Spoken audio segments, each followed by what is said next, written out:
سلام به همه دوستان عزیز مسترگراف. امروز میخوایم با هم یاد بگیریم چطوری میتونیم زمپ رو روی سیستم خودمون نصب کنیم. زمپ یه نرم افزار عالیه که ما کمک میکنه تا وبسایت ها رو به صورت محلی روی سیستم خودمون توسعه بدیم و بتونیم اون رو سایت ها رو اجرا کنیم. لایک، سابسکرایب و کامنت یادتون نره تا بریم سراغ نصب. برای نصب کار باید بیاین داخل گوگل و سرچ کنید دانلود زمپ و در گزینه اول کلیک کنید. بیایید پایین تا به لیست دانلودها برسید. نگاه کنید اینجا نسخه 32 بیت داره، 64 داره، لینوکس داره، مک داره، یا حتی هم میتونید پورتابلش رو نصب کنید که نیاز به نصب کردن نداره و خیلی راحت باز میشه براتون، ولی حجمش زیاده دیگه. من نسخه 64 بیتش رو دانلود میکنم و بازش میکنم. فرقی نمیکنه 32 64 فرق نمیکنه با هم، فقط برای بحث نسخه سیستمتونه. بعد از اینکه دانلود کردین یه فایلی به شما میده که فایل رر هستش، باید اون رو باز کنید که همچین فولدری داخلش هستش. میایید داخل صاف نهاده‌اش دوباره این پسورد فایل رو از این قسمت کلیک میکنید تا اینجا براتون پیام بده که پسورد کپی شد. دوباره داخل فایل زیپ میایید و فولدر رو باز میکنید و میرید داخل این فایل. اینجا نوشته برای اپلیکیشن، اینجا نوشته یا همین زمپ ویندوز نوشته یا ویندوز زمپ مک و اینا نوشته. باز میکنید و پسورد رو اینجا پیست میکنید.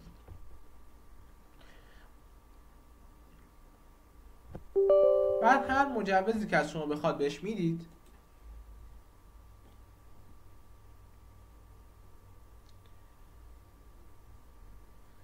بعد کم کم براتون باز میشه. دوباره مجوزهای لازم بهش میدید. بعد که این صفحه اومد براتون نکست رو میزنید. در این قسمت میتونید مشخص کنید که چه زبانهایی رو میخواین براتون داشته باشه، که من میگم روی پیش‌فرضش باشه. حالا شما میتونید برای اینکه ویندوز سیستمتون سنگین نشه اونایی که لازم ندارید رو حذف کنید، ولی اگر میخواید وردپرس کار کنید حتما باید PHP مای ادمینش و مای SQLش باز باشه.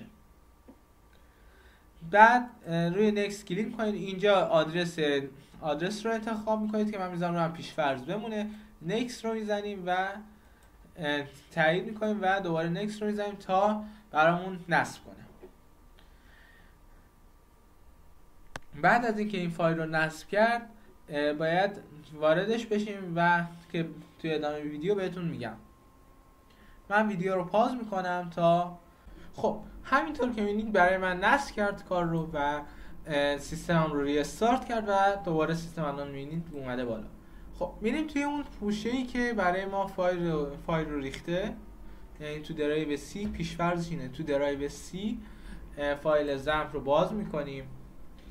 همینطور که میبینید یک پوشه‌ایه که توش یه عالمه پوشه‌های دیگه داره.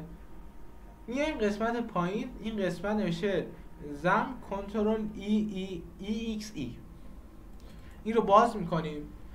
حالا از شما زبون میخواد که همون زمین انگلیسی بمونه. بعد اینجا استارت رو، دوتای اول رو استارت میزنید برای وردپرس و میذارید تا این قسمت سبز بشه هر دوتا. بعد از اینکه سبز شد، برای اینکه بخواید دیتابیس درست کنید باید روی ادمین بزنید و کار ثبت دیتابیس رو انجام بدید که تو قسمت های بعدی بهتون یاد میدم. تبریک میگم بهتون، شما نرم افزار زمپ رو نصب کردین و اجرا کردین روی سیستمتون. تا ویدیوی بعدی فعلا خدا نگهدار.